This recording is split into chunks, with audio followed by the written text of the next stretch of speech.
Welcome to the Wild Tales podcast. I'm Jason Fox, and this series is all about adventure, resilience, and inspirational humans. The podcast is presented by the Book of Man and in partnership with Talisker, the single malt whiskey made by the sea.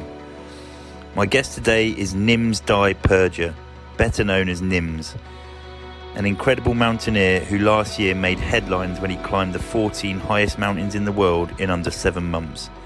He is also a mate of mine, a former Special Forces soldier and Gurkha who spent his entire life taking on the hardest challenges life can offer you. In the episode, we answer some questions that you've asked me on Instagram. I'm going to be sending a bottle of Talisker to the top question. Here we go. I hope you enjoy the episode.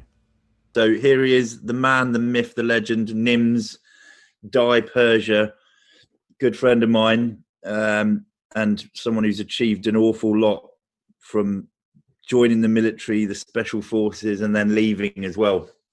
So, mate, I have like a few obligatory questions, and at this time of, not this time of year, during this year, the first question is lockdown.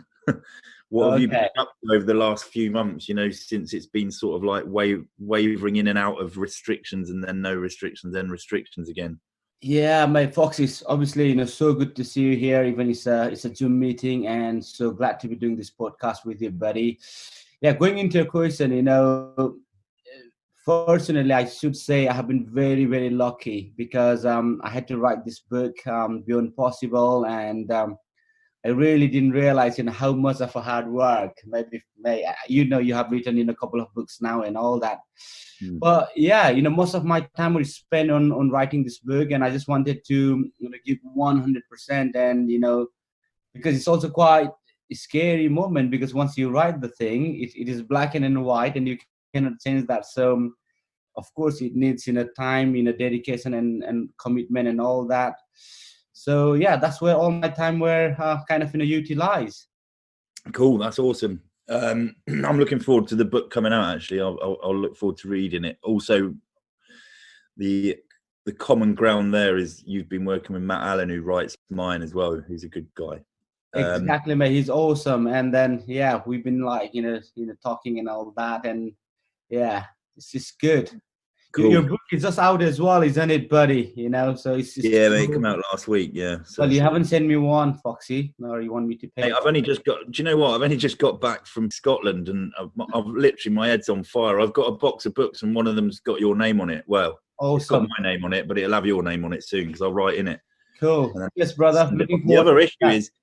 The issue I've got at the moment is the post office here. To go and post something like a parcel, you have to queue up for 2 hours. It's horrendous. So everyone's like, "Oh, can you send me a book?" I'm like, each time I get a different book request, it's a 2-hour wait at the post office queue to go and pack it up and send it on. Anyway, mate, this is all about you. I don't know how we're going to fit in what you've done in an hour. So what we're going to have to do is I will sort of guide us through this hour, and when I think we need to move on to the next bit, that's what we'll do, because otherwise we could be talking for 5 hours and everyone will be asleep. But they won't be asleep at the end of it, because it's a pretty awesome story that you've got. Especially, I think last time I spoke to you was only a couple of weeks ago, and you phoned me from some dodgy number in Europe. Yeah. Because he was basically, just so everyone knows, Nims has been doing stuff on, what's it called? It's called speed flying. So just coming up. He's under a parachute with a propeller that propels him along. He did some sort of turn and his phone fell out of his pocket and he broke it, and then so he's been doing some crazy stuff, breaking phones and that. But mate, take us back to the beginning. What was growing up for you like as a kid? And obviously you grew up in in Nepal, Foxy. So it was really humbling, kind of, upbringing in Nepal. I was born in a really poor family, buddy. But once my brother joined the Gurkhas, which is quite a big thing in Nepal. And after that, they sent me to a bit of, a kind of, a bit more developed, town. So Chitwan. So I grew up in Chitwan, which is the most flat and warm part of, Nepal. So So ironically, you grew up in the flattest part in Nepal. Yeah, nothing to do with mountains. No. That's bizarre. So when did you say your brother was in the Gurkhas? Yes, mate. I had two brothers, and both of them were with the Gurkha infantry. So yeah, and my dad was in the Gurkhas as well. Oh, right, awesome. So it's obviously a family tradition to do the Gurkha thing.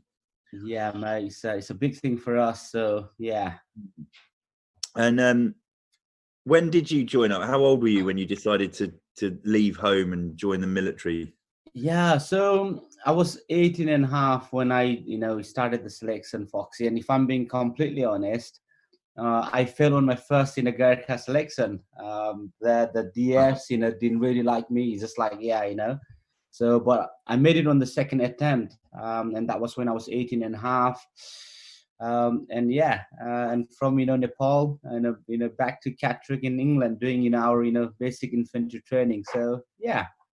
What is that journey like, joining the Gurkhas? Because it's a bit of a mystery to the rest of us British forces folk, unless we actually. And I've known you for a while now, but I've never Yeah. really asked you. And there's a lot of mystery behind it, isn't there? Because people think that you travel miles and miles from Yeah. home to somewhere else in Nepal, and I don't know what the score is. What is the score? Yeah. So obviously, a lot of things have changed now, Foxy. But in the past, even in my time, there would be a one selection in a year, and there's only one selection a year, and like normally like 30,000 people apply, even more of that in a year. So yeah, a lot of like young lads between 18 and a half to 21 come for this selection from all around the Nepal, from the country, and of course you go and it is really tough selection though, mate, because you can't just only be good, you got to have a bit of luck as well, and it's just like super Yeah. challenging. It's just because of the number as well that people want to join the Gurkhas and all. So yeah. So what was it? Was it quite a daunting thing? Because obviously you grew up in Nepal. You probably, I take it, English is not your strong language at the beginning, and then the next thing you know, you're on a plane and you're flying to the north of England, to Catterick, to learn how to be a soldier in the British forces. It must be quite a daunting thing. I mean, it was daunting for me just to travel down to the southwest and join the Marines, but yeah, you're traveling across halfway across the world to do the same sort of thing, really. mate, I'll tell you one thing for sure. Like when I flew on the plane from obviously Kathmandu International Airport to England, growing up, I would see my brothers, they would they would put the poster of Big Ben, London Eye, when they come in a holiday in Nepal, and I thought I was gonna see one of those. But what happened was, as soon as we came out of the plane, we were obviously pushing this in the coast. It was horrendous weather. Then we didn't see anything like that. Then we went to Catterick, which is up north of England, and as soon as we got out, it was like the wind is coming from the sideways, and there was nothing like what I had expected. And I was like, there were only a couple of houses, and there were a lot of sheep, and I was like, this is worse than Nepal. I thought I was coming to England, but yeah, man, best place to train for sure. That must have been horrendous, because obviously a lot of young lads and Nepalese guys want to join the Gurkhas because it's it's a well thought of force, and rightly so. But also they do it because it's seen as a good opportunity, isn't it? 100%, mate. Yeah. Yeah, and you come to what you think is a developed country, and you're up north with more sheep than people, and the weather is absolutely horrendous. It must be a real. Oh, mate, I was like, yeah, it was crazy, but good, man. Yeah. Yeah. So then, obviously, you did. How long did you serve in the Gurkhas, mate, before you then went on to do selection?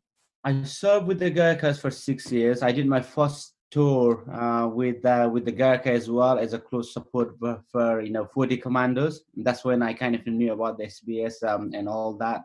And the result of working with 40 commandos was, I came back here, changed my the name for the briefing course, which was up in Hereford, but changed for that to Poole, and went from there, buddy. Yeah, because I remember when you passed. Actually, I was still, because what year was that? It was 2009, mate, December. Yeah. That's right. Yeah, because I'd just come back from Afghanistan, and we'd heard that there was a Gurkha that decided to come to pool, and that's like I think you were the first one, weren't you? Yeah.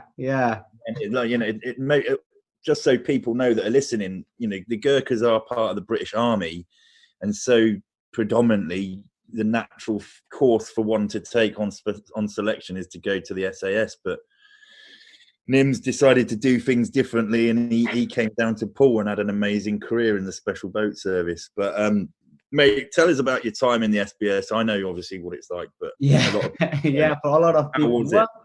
Well, it's, as you know, Foxy, it's of course, it's awesome, it's challenging and all, but it's also tough. You're always away, most of the time, and there were like certain time in a year where you are probably home for 30-35 days, and then you all know, and yeah, it's.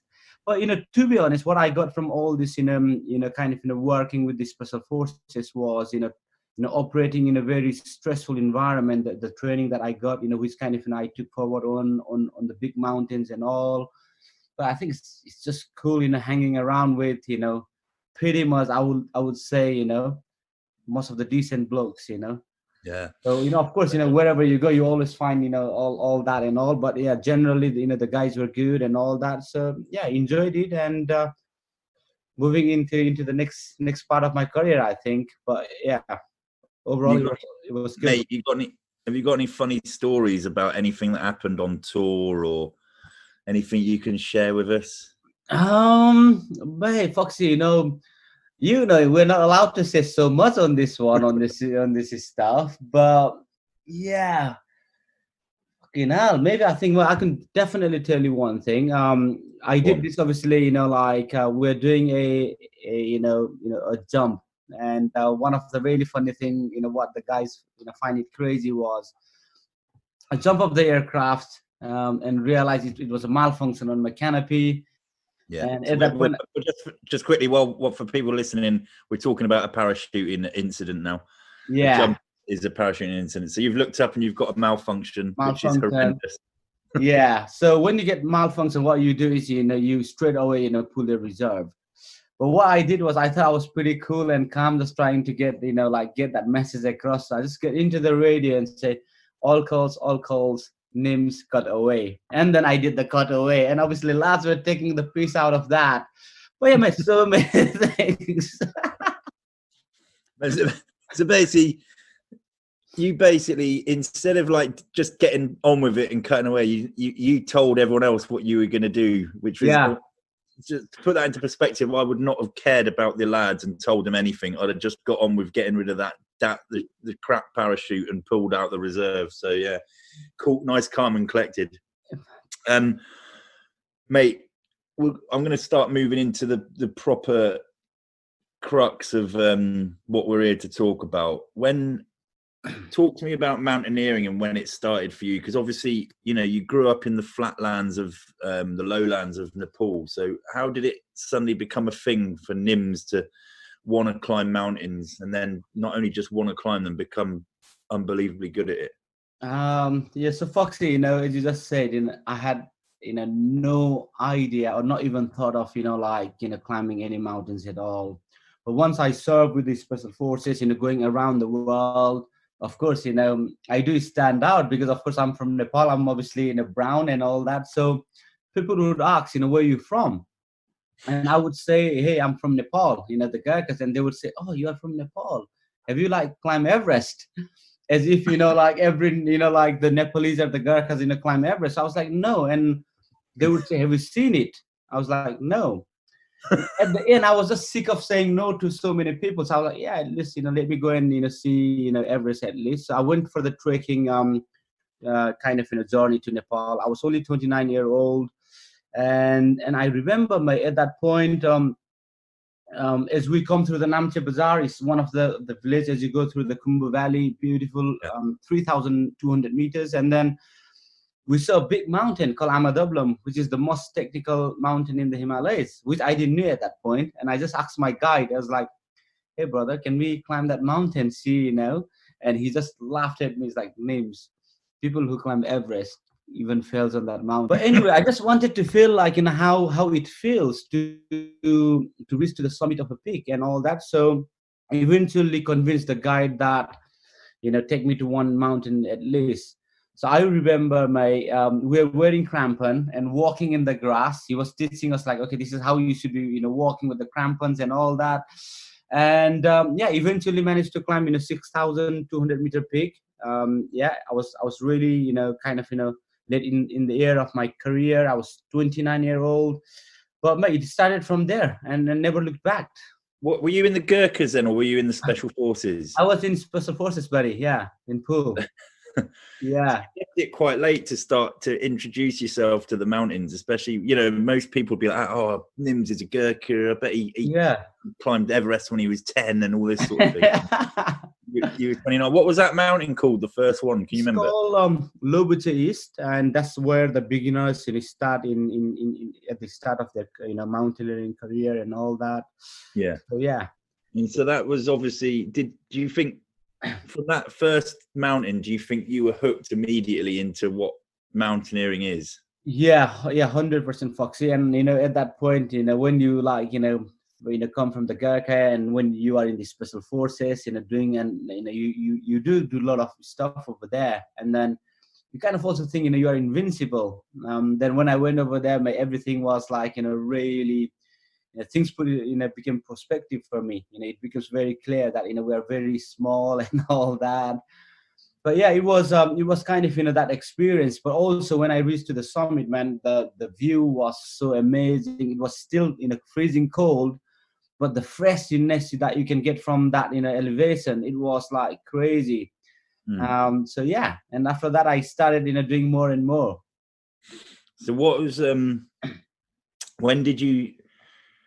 when did you do Everest for the first time? Because I know you've done it a few times and you've got a few. Put the Project Possible thing to one side a minute. You've already done Everest a few times and you've already got a few world records. So let's talk about the first time and then talk about your journey with Everest going forwards. Cool. All right. So my first Everest was in 2016. It was completely unplanned. I had no idea whatever I was gonna even thought of doing it. But what I had done was, Foxy, I just came from one tour and I was meant to be going on another tour. It was back to back, and I was expecting that that's tours of duty in the Special Forces for people. Go on, sorry. Yeah, so I had just came from one and I was supposed to be going on the other one, and then what happened was out of a sudden, I was supposed to be getting only 3 weeks leave, but I got 4 weeks, and I was like, and bear in mind, I had planned to go on a holiday with my wife, initially and all that. But then when they give me 4 weeks, I was like, I cannot just go on a beach and just chill out and do nothing. And I was just looking for what can I do. And then Everest expedition was happening at that same point. The only problem was I had no money. And the other problem was I was 1 month behind than the rest of the season's mountaineer. So I was like, one, can I do it? Two, okay, if I go and fail, there's a massive, reputational risk as well. Anyway, long story short, you can find more on the book, but I decided to go to Everest, climbed it very, very quick, and rescued a climber from 8,450 meters.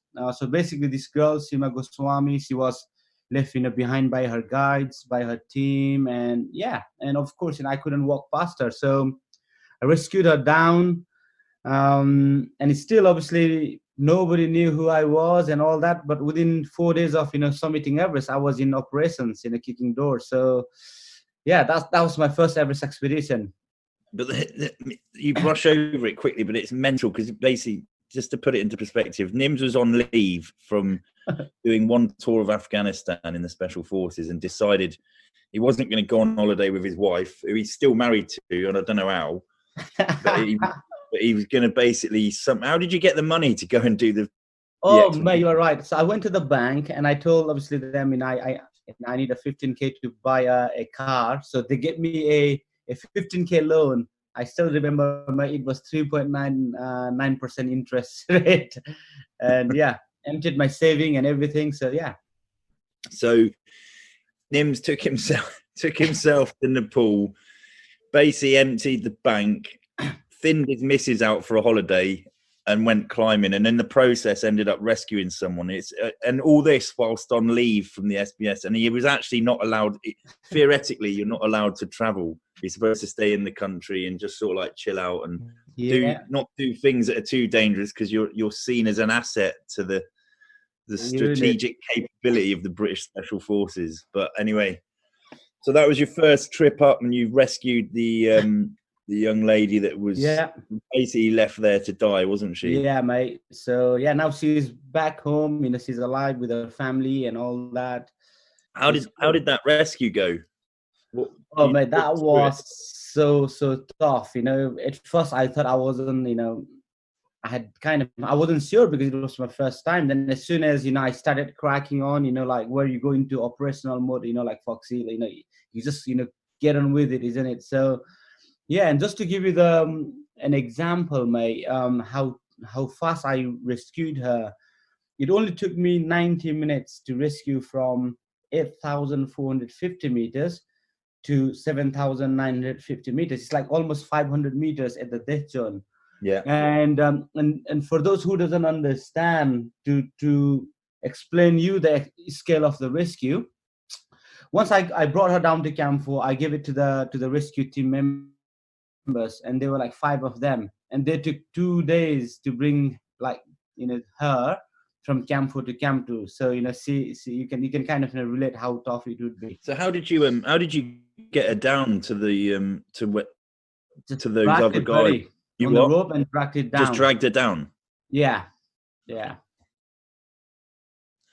So you were at what height was she at? 8,450 meters. So that's like way, in the death zone. I think there are only 4 mountains above, 8,000 meter peak in that height.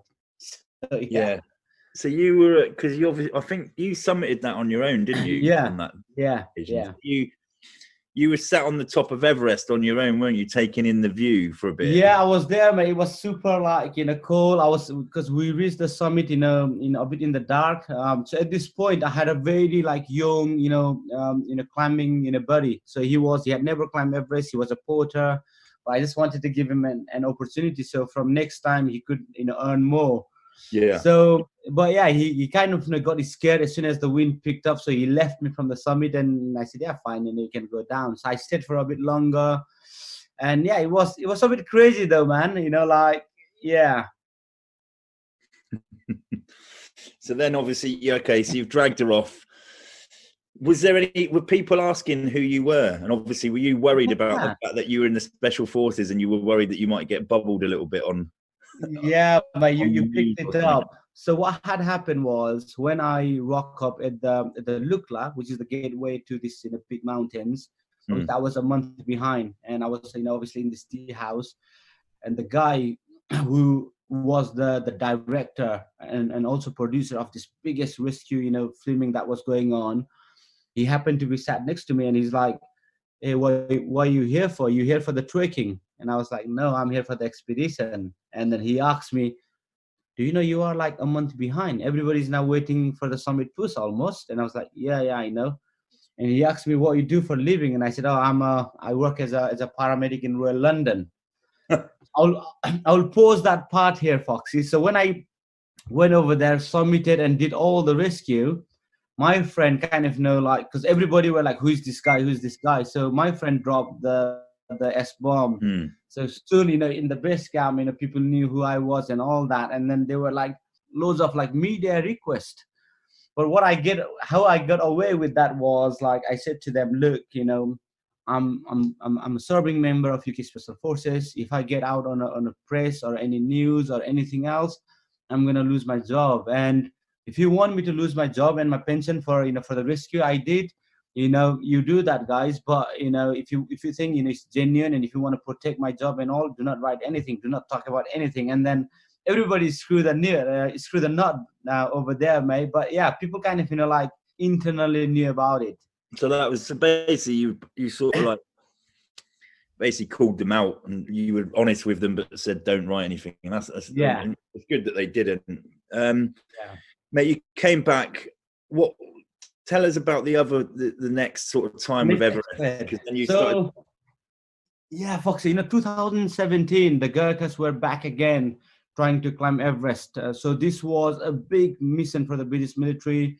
The Gurkhas were trying to, climb Everest in order to, uh, tribute the respect to the Queen and Crown for serving more than 200 years with the British military. So 2015, the expedition, got failed because massive earthquake was over there. So many people were, like got killed and all that. Yeah. So, fortunately, the Gurkha Everest expedition team was lucky. So nobody, died in 2015. But there were some, some injuries and all that.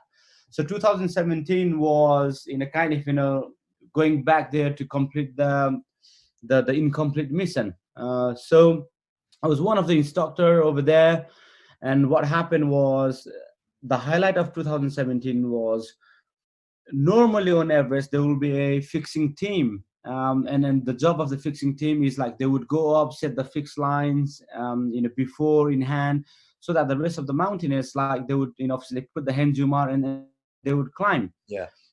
So 2017, the fixing team couldn't set the fixed lines to the summit, and I was like, wow, okay, what does that means to me and then to us? And I was like, as everyone else, when you say you are a Gurkha and the people think Everest is in your back garden, and being as a Gurkha and not being able to climb Everest, I felt like there was a huge reputational risk. And then second cause was like, when we ever gonna get another chance, which will be like the third attempt to climb Everest using British taxpayers' money? So the answer was no. So I was like, you know what? I'm gonna have to step up. So I step up and I said, look, I'm gonna set the fixed lines. And everyone was like, who is this guy? Obviously people didn't know. So yeah, we had like a bunch of Sherpas and all, and the first time the Sherpas and Gurkhas kind of worked together. And we went, we set the fixed lines not only for our team, but for the rest of the season's mountaineer. And that's what it actually made the whole expedition successful. um yeah, and the story goes on there. So I got back down to base camp and then back to Kathmandu. We partied with the boys and all. And after that, I had a secret mission, which was to climb Everest, Lhotse, and Makalu in the fastest time possible, which I had planned around 2 weeks. Yeah. But long story short, I went up again after having a massive celebration and partied with the boys. Then I climbed Everest again, then Lhotse and Makalu in just 5 days. And that's like stopping for 2 days in Namche Bazaar, which is like the kind of like the Yeah. capital of Kumbh Valley, to party for 2 days. Otherwise, I could have done that in 3 days, and that's when I realized, wow. Yeah, and at the end, and when I was at the Makalu, which is the world's fifth highest mountain, after climbing these three mountains in 5 days, I was at the base camp waiting for the helicopter to come and pick me up. But Yeah. the weather was so bad, and the helicopter couldn't come. And what I did was I decided to run. So I run from base camp to the road end, which normally takes 6 to 8 days worth of trekking, depending upon the fitness. And I did with my team, but only out of four, only one made it with me. And I finished that whole journey in just 18 hours after climbing all those big mountains. And that's when I realized, okay, I think I've got something. You think you have something? So did you get did you get a record on that occasion? Yeah, so I got the record. I got 3 world records. But one of the good one was climbing Everest, Lhotse, and Makalu in 5 days. Yeah. And the other one was climbing Everest and Lhotse in just 10 hours 15 minutes. And that record was broken super accidentally, man. I didn't even knew like there was a record. Apparently the previous record was 20 hours, and I just broke by half. That's awesome. So do you think, is that when the Project Possible was born in your head? Yes, you are right, buddy. So after that, I got back into pool, and I was in the mountain troop. So I was kind of put in charge of mountain rep in the service. And the first thing I proposed the pool was, hey guys, since I'm here, my job is to go out, like develop my skills, find out what's out there, and pass on to the blokes. I just need 80 days off, but in this 80 days, I'm going to go and climb top 5 highest mountain in the world. And it's like in Everest, K2, Kanchenjunga, Lhotse, and Makalu. At first, like the service was excited, but then they realized it's such a huge risk. And unfortunately, they couldn't, take the risks. Yeah. Which then made me decide to leave the pool. So, yeah. So you left, you left because of wanting to do Project Possible. So 100%. When did it turn into, instead of it being the 5 highest mountains, when did it turn into the 14 8,000 meter plus mountains? Yeah. So Foxy, I put my notice in. I realized that I was like, yeah, I don't need to have time frame now. I'm my own boss. I've got 1 year free if I can do that. So I started looking into it, like, why climb only like 5 mountain? Yeah. I'm just gonna climb all the death zone peak, and I just need probably 7 months to do it. So yeah, I just went full in. You went full in. I mean, I knew about it when you were sort of planning it. Obviously, we'd met each other and bumped into each other, and we were chatting. And then I remember I came to the Nepalese embassy in London with you for your presentation, and that was where I think you had the backing of the Nepalese government. But raising funds was difficult, wasn't it? Yeah, I think that the hardest part of this whole mission was, the funding, because no one would really believe that it's possible. And when people like, okay, the previous record is nearly 8 years, how are you going to do that in 7 months? And yeah, it was really hard. But I kind of felt like as soon as I go and start climbing this mountain in the manner and style that I have said I would do it, I was just hoping that people will support this, and it will take only 1 million people to just give £1, and the project would be funded. And I had that kind of vision. So, but man, massive thanks. You guys came over there, and the government were trying to support. But yeah, it was kind of as soon as I started ticking up boxes and climbing one mountain after another, and there was more crowdfunding, the sponsorship started coming in slowly, and yeah. Just to put that into perspective for people, obviously Nims had an amazing idea to climb the 14 highest peaks in the world. The last record, or the quickest it had ever been done, was around 8 years, and he was proposing to do it in a season, which is 7 months. And so when it comes to it, there was a lot of interest for people thinking about sponsorship, but then when they looked into it, they were like, this is just absolutely mental. He's probably going to die doing it, so we can't really be seen to fund someone's demise and death. So that's where people bottled it a little bit. But there were people that came through and sponsored you to get the ball rolling, I suppose. How much did it all cost in the end? Well, it cost a bit more than expected. The first figure I had put was around 750k, and it's purely because of the rescue that I did, missing the weather window, and like the Sisapangma being close to all of us and all that. But hey, yeah. So it wasn't a cheap expedition, and that's me doing the expedition in almost a pikey style. I didn't have like massive support. I didn't have much, like that.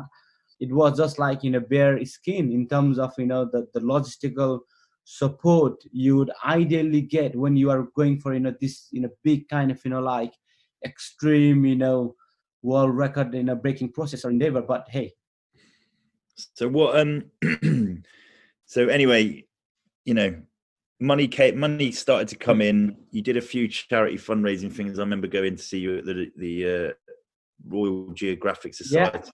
That was really cool.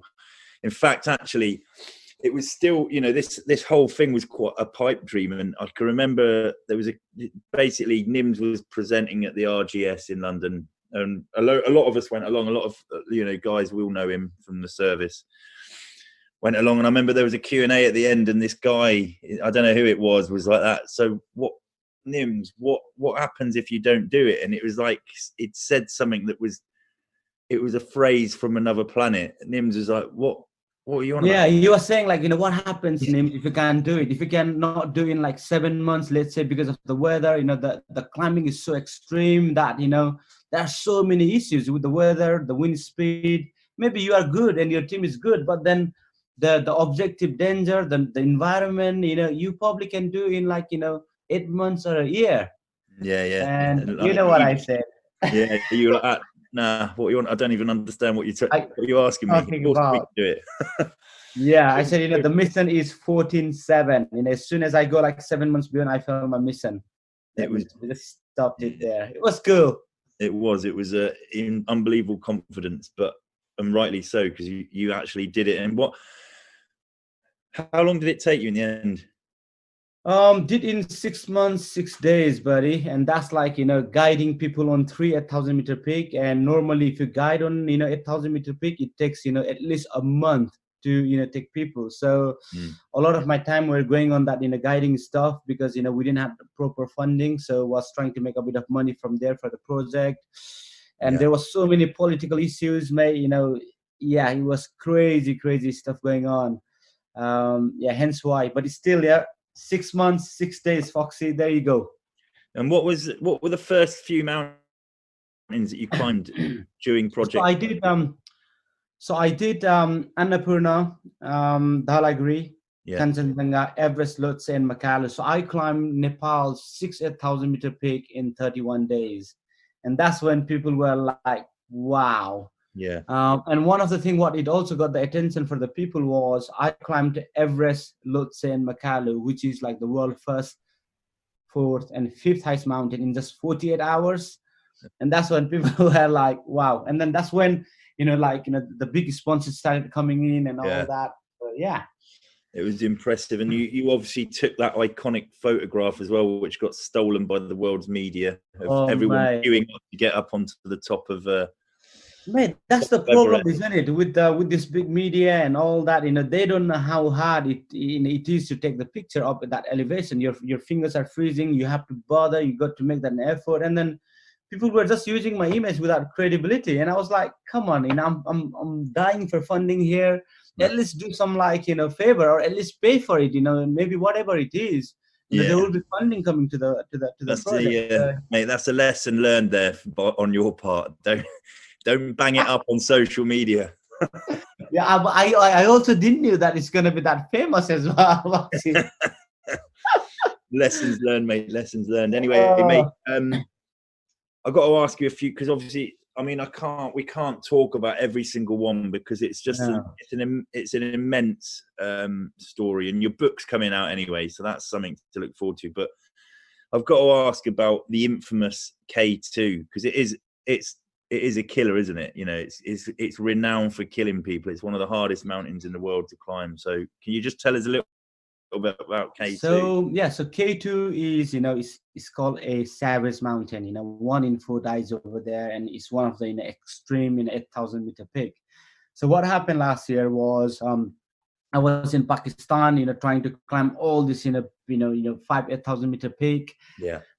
And I came like in the K2 base camp, and what had happened was more than like 95% of the people had already given up because it was so dangerous and it was so risky.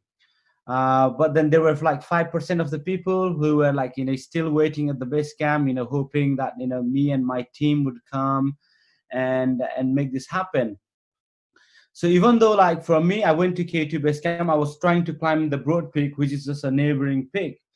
But then when everybody was kind of expecting that, Foxy, you feel like, okay, if I don't do that, you feel like you are kind of, letting their hope die, So I changed my plan to go and set the fixed lines on K2 with my team members.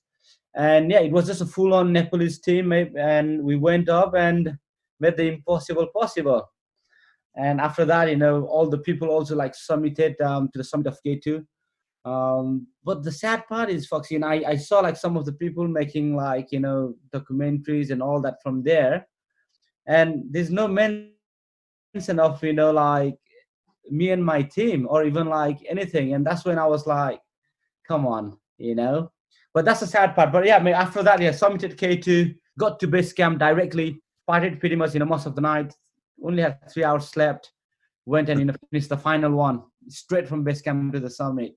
So yeah, unbelievable, mate. What is What makes K2 so dangerous? Is it the weather? Is it technical?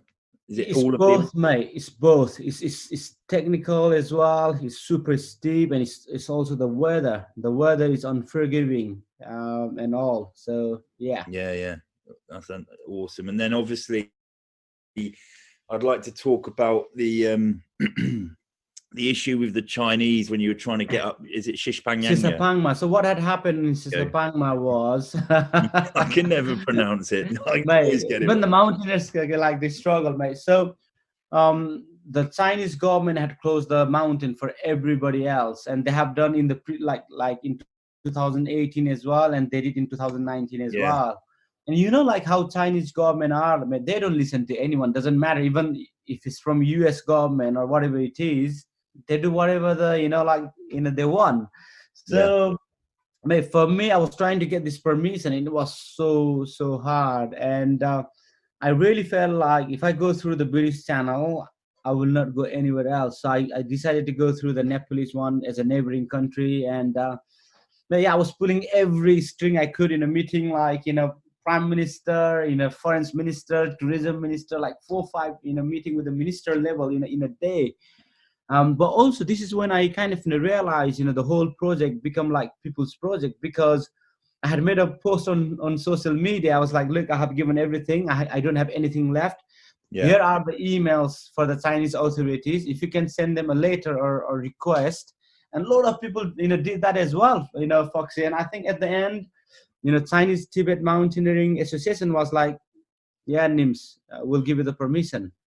And we went over there, and Sisapangma was, of course, our last mountain. But what we did was, we summited that in style. It was almost like end of Yeah. autumn, heading towards winter. And well, the anniversary is in 2 days' time, buddy. Yeah. So, but we completely opened the new route as well in Sisapangma. So yeah, it was crazy. Yeah, good crazy. It's an unbelievable achievement, mate. It really is, and I'm proud to know you. But what do you think the main challenges were mentally and physically through the whole of that project? I think so. It was kind of the mental issues comes in because and I had to bother about this fundraising, even when I was climbing. So I had the issues like the fundraising, the logistical nightmare that I had to plan through. Like my mom, who is very close to me, was she almost died twice. Yeah. And there was, of course, the risk to my life as well. When I was operating some of the mountainous area, which I have covered much more in the details.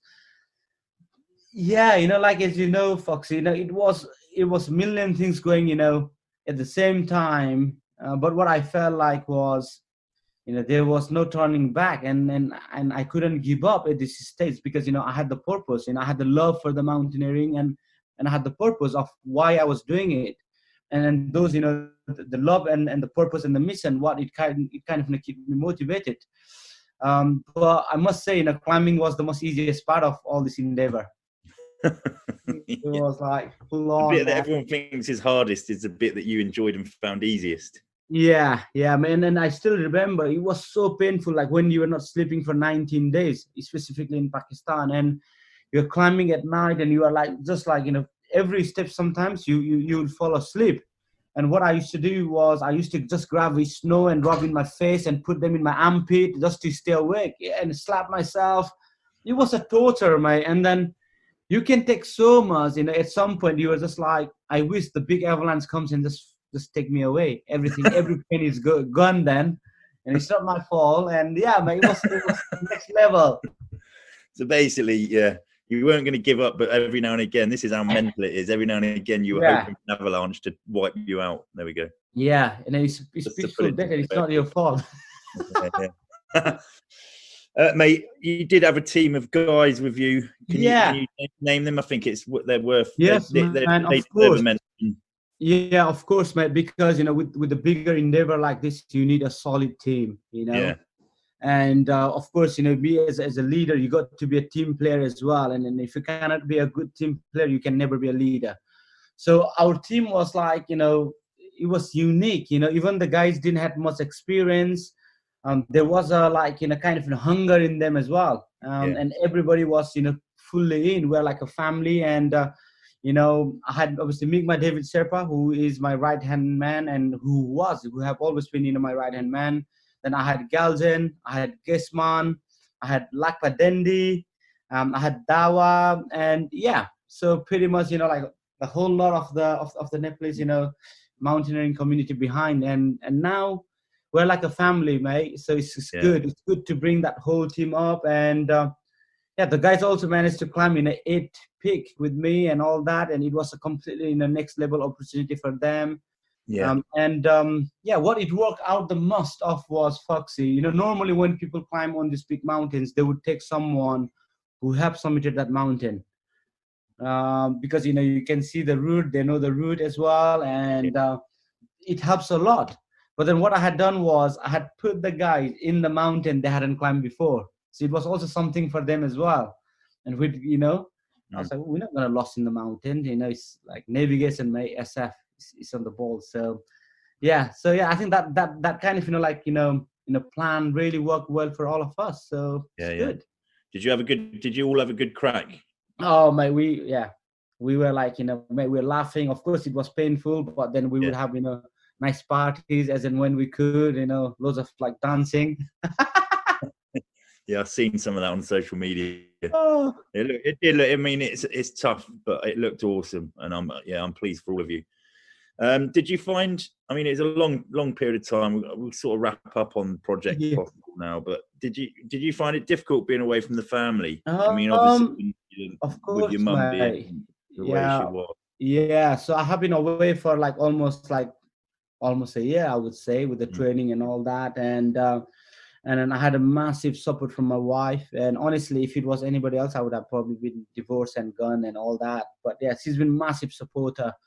And the bigger thing is like, she doesn't really bother me. She knows that I have, my own like, issues, big problems to go with and all that. So she's been like massive supportive. And even like from like when I said, okay, I'm going to remortgage this house, the only house we have, and we're going to put, for the funding. So but it's been, really, I have got really good family and all that. Even my brothers, my mom and dad, obviously my mom passed away, but at that point, she was, with me and all, throughout all this journey. So it's quite nice to have that, backing, buddy. Yeah, definitely, and it's testament to yourself and to all of your family that have supported you coming away and succeeding in what many people thought was impossible. But you don't know what that word means, do you? So that's a good thing. Right. Mate, we're going to start wrapping it up a little bit, but you have written a book. It's called Beyond Possible. When's it come out? Mate, it's coming out on 12th of November. So 12th of November. That's great. In time for Christmas, I expect to see one with my name in it. It's coming in your way, brother, 100%. Yes. What do you hope the readers will take away from reading your book?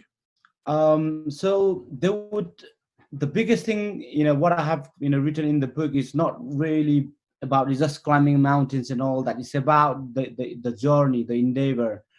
Everybody, I believe, they have their own mountains to climb in life. And it's just, the technique, the mindset that I use to overcome the bigger obstacles and stuff.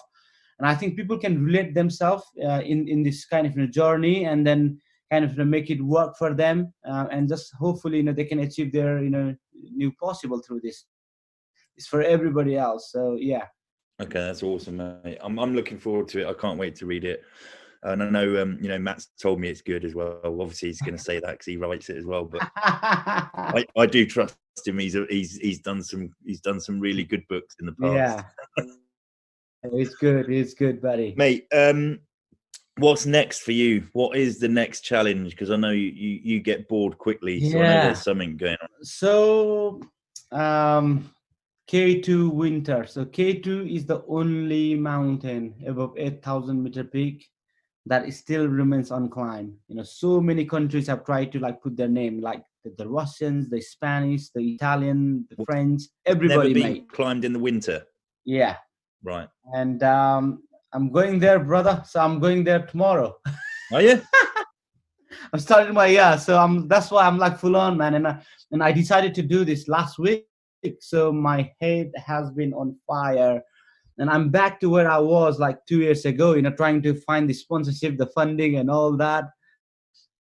Not sleeping at night, all that is happening again, buddy. And I was like, why the hell I put myself into same conditions again?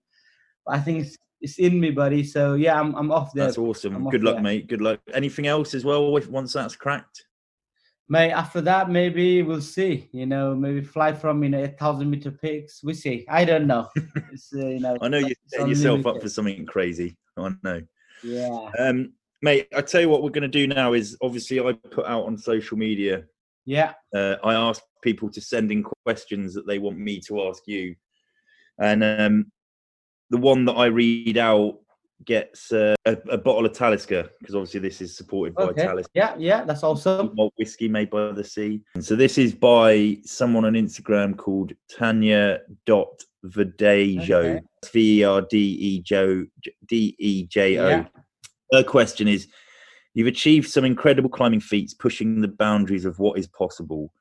In your guiding experience, working with many different people and nationalities, what is the most unusual climbing ritual or superstition you have encountered?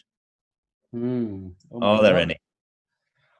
Well, I can't think of one, to be honest. That's a good question, but yeah, I can't really. I need to go into. Are there any?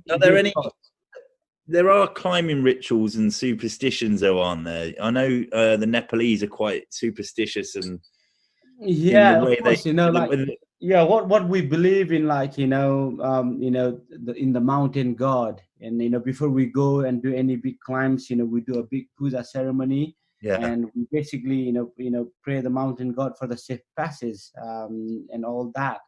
But I think every mountaineers kind of, who have been into the 1,000ers, they respect that kind of rituals, and we all do, because it's a good vibe and it's a good energy and all that. What do you do on the rituals? What do they consist of? So basically, you have this like a prayer. The prayer flags goes in the directions, and there's a lama, who kind of says the prayer up. Yeah. And at the end, you end up drinking whiskey and all that. Happy days. We like climbing rituals. They sound great fun. Mate, thanks so much. I mean, we could have spent hours going through all of that, but as I look forward for everyone, Nimsdai Purja's book comes out 12th of November. Beyond Possible. It's going to be an awesome read, and you'll be able to find out. It will put a lot more flesh on the bones of this interview. But mate, thanks so much for coming on. I really appreciate it, and good luck with your trip away starting tomorrow. Good. Thank you so much, Foxy, mate. Thanks for having me here. I really appreciate it, pal. Thanks very much to Nims. Hope you enjoyed it. Don't forget to subscribe to the podcast if you don't already, and follow me and the Book of Man for the latest news. Thanks again to Talisker for supporting this podcast, and thanks to you all for listening. Take it easy, and I'll see you soon.